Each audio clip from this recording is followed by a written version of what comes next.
Many say that Big Poppa is simply a fish, and therefore cannot read, so his claim to fame as a book reviewer and a rapper on the side doesn't make much sense. But I beg to differ.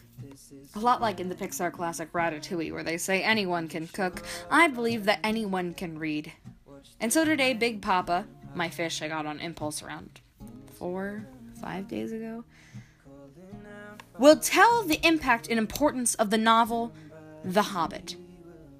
The Hobbit, written by J.R.R. Tolkien in 1937, prequel to his already famed book series Lord of the Rings, takes a look on the protagonist of the first series' uncle, Bilbo Baggins, and proves to have, in my opinion, a much better story with better themes and better characters that have personally impacted me in the way I live my life.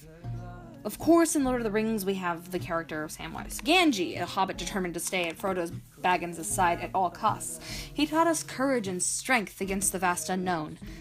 However, I argue that the character of Bilbo Baggins has a much bigger impact on society than any other of Tolkien's beloved characters. This is starting to sound a bit like a three-sentence argument, so bear with me. Bilbo was a hobbit, as the beginning of the book describes, taken on a quest that tested not only his physical strength, but his mental strength. He had lived as a hobbit for years, a hobbit who sat quietly in his own company, simply drinking tea and thinking to himself of things only hobbits would think of, nothing like the adventure he would soon take.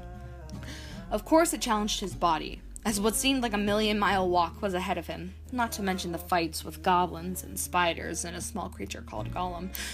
But the way he lived, was he prepared to face a world where you wouldn't have all 6 meals every day? On top of that, was he prepared to go against all that his father had taught him and use his took blood to good use? Maybe. Maybe not. But the world outside expected him to not be ready. Everyone in the party besides Gandalf had doubted him from the beginning, but only through acts of kindness, courage, and bravery did he prove them wrong. Such as their escape from the Wood Elves, through the barrels. It was pretty dope. From the inside of a hole in the ground to a dragon-guarded castle, Bilbo had taken to his gut and came out victorious. Bilbo had finally understood the meaning of Gandalf's words at the beginning of the novel. It's the scene where Bilbo goes to meet them at the inn, and Gandalf's like, he's like, oh, well, I gotta get my books and all that junk. And Gandalf's like, the world is not in your books and maps. It's out there.